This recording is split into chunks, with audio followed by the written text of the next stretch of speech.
Cela faisait 2 mois. Le travail à la ferme n'était pas simple, mais je m'habituais vite. Et puis, je n'avais pas vraiment le choix. Il vaudrait mieux y prendre goût.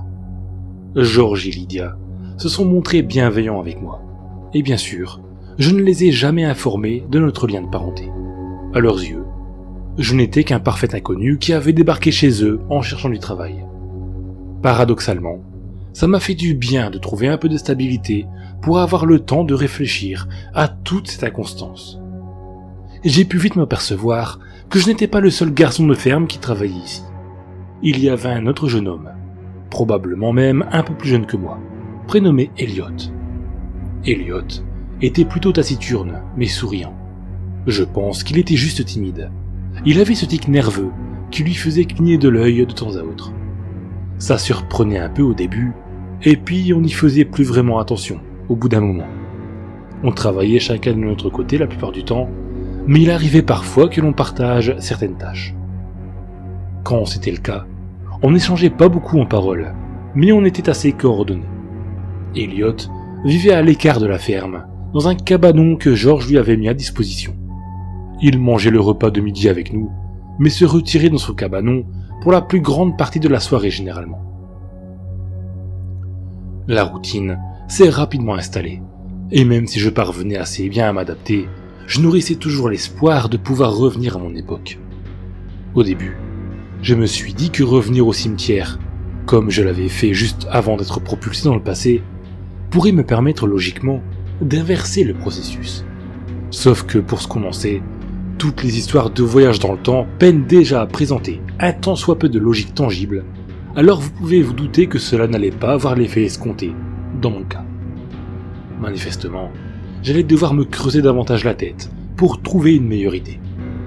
Quoi qu'il en soit, je gardais en tête cette première solution et continuais à me rendre au cimetière tous les jours, après le travail. Ironiquement, c'était bien la seule chose qui n'avait pas changé entre mon époque et maintenant. Ces mêmes allées et venues. Au-delà de mes tentatives de retourner à mon époque, j'y ressentais toujours le même plaisir. Au bout d'un certain temps, depuis que c'était redevenu une habitude, je retournais en direction de la ferme lorsque la nuit commençait à tomber. Heureusement, mon glissement temporel avait au moins eu la décence de se faire au début de la période estivale. Mais un soir, les choses allaient être différentes. L'imprévu, une fois de plus, allait me surprendre. Jamais je ne me serais attendu à ce que je m'apprêtais à vivre. Alors que je me dirigeais vers la ferme, par l'habituelle même rue, je commençais à entendre des cris non loin de ma destination, au moment de m'engager dans l'allée. Je ne distinguais pas vraiment au début leur origine, mais tandis que je poursuivais ma marche pour rentrer, les cris se faisaient de plus en plus audibles, et je m'apercevais qu'ils venaient clairement de la ferme elle-même. Je reconnus alors les voix de Georges et Lydia. Pendant un instant, je crus que quelqu'un les agressait, mais assez rapidement, ce que j'entendis avec un peu plus de distinction en m'approchant m'informa que ce devait être autre chose. Lydia sanglotait, alors que Georges criait et semblait être dans une colère noire. La curiosité me poussa à vouloir obtenir un témoignage visuel de la scène, et je me faufilai donc sur la fenêtre de la pièce d'où semblaient provenir les cris. Visiblement, la colère de Georges était dirigée vers Lydia, ce qui expliquait ses sanglots. Mais la raison de toute cette agressivité m'était inconnue. Georges se contentait d'insulter Lydia, de salope ou de traînée. J'ai même cru l'entendre dire qu'elle avait sali son honneur. Je n'y comprenais décidément rien. Jusqu'à ce jour, de ce que je pouvais en voir, ils formaient un couple harmonieux, sans anicroche. Une main se posa sur mon épaule. C'était Elliot, qui était revenu de la grange pour retourner à son cabanon. Il m'avait sûrement vu épier et allait probablement me faire la morale, mais à mon grand étonnement, il me dit « Madame est enceinte ». Bien que l'information, délivrée de manière aussi crue, me fasse un drôle d'effet, je n'arrivais pas à comprendre pourquoi cela mettait Georges dans une telle colère. Monsieur et madame ont toujours voulu un enfant, c'est vrai, me répondit Elliot avec un clin d'œil nerveux. Mais monsieur a été diagnostiqué stérile il y a plusieurs années. Madame n'est pas censée pouvoir tomber enceinte. Pas de lui en tout cas. La situation était claire. Georges avait aisément déduit l'adultère de cette grossesse. Bien que je concevais qu'une telle situation pouvait mettre un sérieux chaos dans un couple, j'étais attristé de découvrir que mon grand-père pouvait se montrer aussi violent verbalement. Pendant un instant, j'eus envie d'intervenir, mais quelque chose me disait qu'il n'en sortirait rien de bon. Plus tard dans la nuit, en repensant à cet événement, je ressassais dans ma tête le fait que cette personne que je croyais être le père de mon père n'était au final rien d'autre qu'un pauvre mari cocufié, dont la biologie n'avait au final laissé aucun héritage génétique. Aucun membre de ma famille ne m'avait jamais parlé de cette histoire. L'ignoraient-ils eux aussi?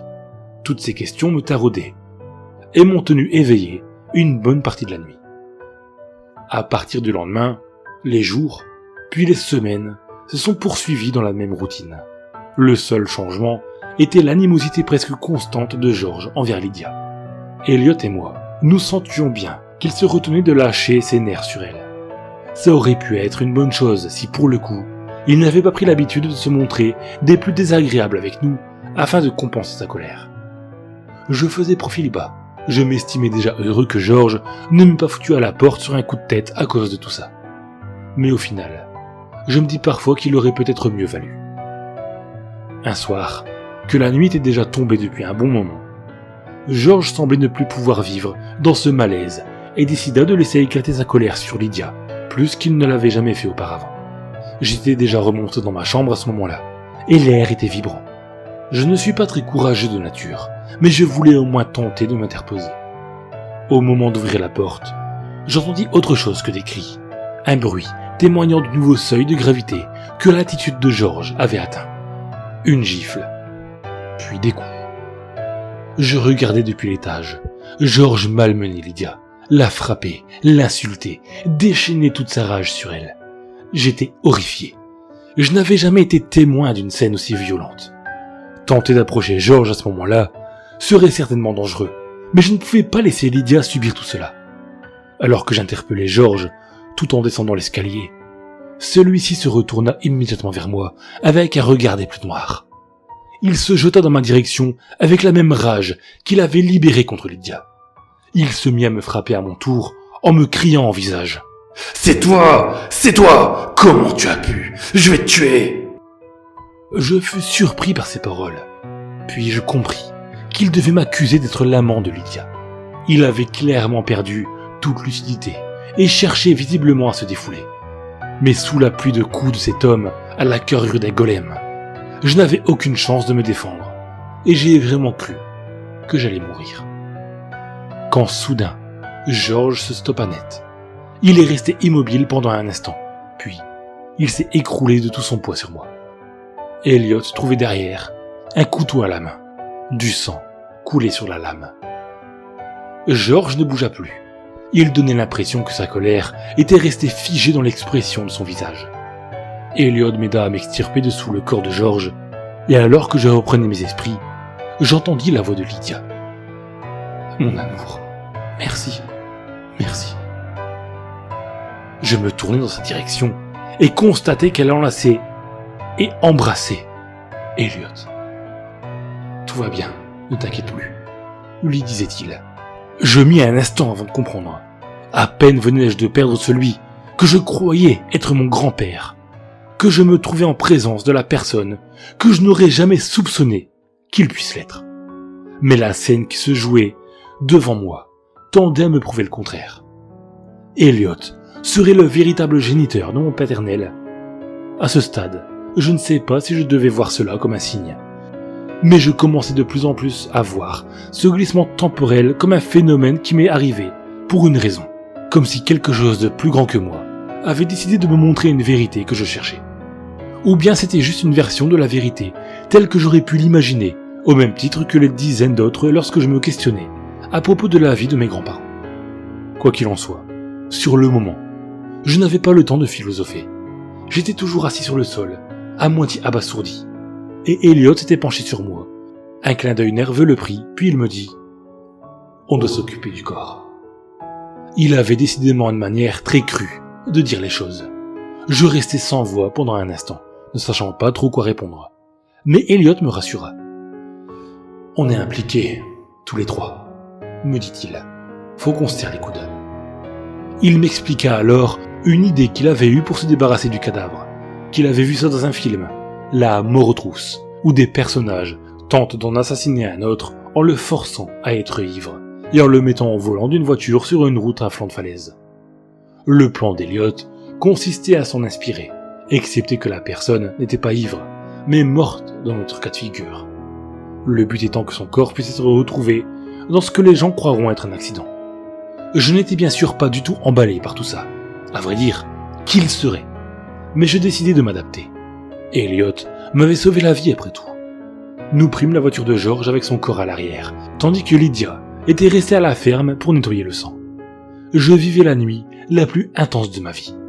Nous arrivâmes suffisamment haut, au niveau d'un col, à l'endroit d'un virage où une sortie de route pouvait paraître complètement plausible pour un conducteur imprudent. Une fois la voiture bien placée, plus haut sur la route, afin qu'elle ait le temps de prendre à cette vitesse en la dévalant pour fracturer la bordure de celle-ci, nous sortions de la voiture afin de placer le corps de George sur le siège conducteur. Elliot desserra le frein à main de l'extérieur, et le reste s'enchaîna, comme anticipé. Le bruit qu'avait fait la voiture en s'écrasant en bas nous laissait clairement comprendre que la blessure mortelle qu'Elliot avait infligée à George allait fort probablement passer inaperçue sur son corps désormais semblable à de la charpie. J'étais encore sous le choc. Depuis le moment où George avait fondu sur moi, j'étais passé en pilote automatique. Je me laissais complètement porter par le courant. Si Elliot avait voulu se débarrasser de moi, un témoin gênant, il n'aurait eu aucun problème à le faire à ce moment-là. Mais il n'en était rien. Au contraire, il se comportait avec moi comme si on était des complices qui se connaissaient depuis longtemps. Il avait même l'air content que je sois à ses côtés durant cet instant. Nous fîmes le chemin du retour à pied, bien obligé. Cela nous prit tout le reste de la nuit. C'était le petit matin quand nous arrivâmes à la ferme. Juste après avoir passé le perron, nous constations que Lydia était encore réveillée. Elle avait visiblement fini de nettoyer le sang. Lorsqu'elle vit Elliot, elle le prit dans ses bras et l'embrassa. Je me sentais mal à l'aise avec cette sale impression de n'être qu'un vulgaire complice otage. Même si Elliot ne m'avait jamais menacé, à aucun moment. Je ne savais plus quoi penser à ce moment-là. Lui avait l'air si détaché. Je me remis à espérer que tout cela n'était qu'un rêve très long et que j'allais bel et bien finir par me réveiller. Il paraît qu'il est possible que certains rêves s'étalent sur une durée assez longue, comme plusieurs mois, voire plusieurs années. En y repensant, j'espérais vraiment qu'il pouvait s'agir de ça. Tout ce que je vivais était trop, bien trop. Mais les jours ont continué à se succéder. La voiture avait été retrouvée peu de temps après, et au moment de l'extraction du corps, il s'est avéré tellement méconnaissable qu'il n'a pu être identifié que grâce à ses dents. Comme Elliot l'avait espéré, ou peut-être même complètement prévu, l'événement a été classé comme un accident. Aucune enquête n'a été ouverte. J'ai continué à vivre à la ferme pendant quelque temps. Lydia m'avait laissé continuer à occuper la chambre. Elle et Elliot n'osaient pas encore vivre leur histoire au grand jour, de peur que les gens jasent. Alors il décida de rester dans la peau du simple garçon de ferme qu'il avait toujours été. Je partais à la dérive. La vie dans cette époque, qui n'avait pourtant pas si mal commencé pour moi, s'est rapidement transformée en quelque chose de terrifiant. Et le fait que Lydia et Elliot parviennent à demeurer aussi détachés de ce que nous avions vécu tous les trois n'arrangeait pas mon traumatisme. J'aurais presque préféré qu'ils se sentent aussi mal que moi, pour au moins ne plus être seul à vivre cette épreuve.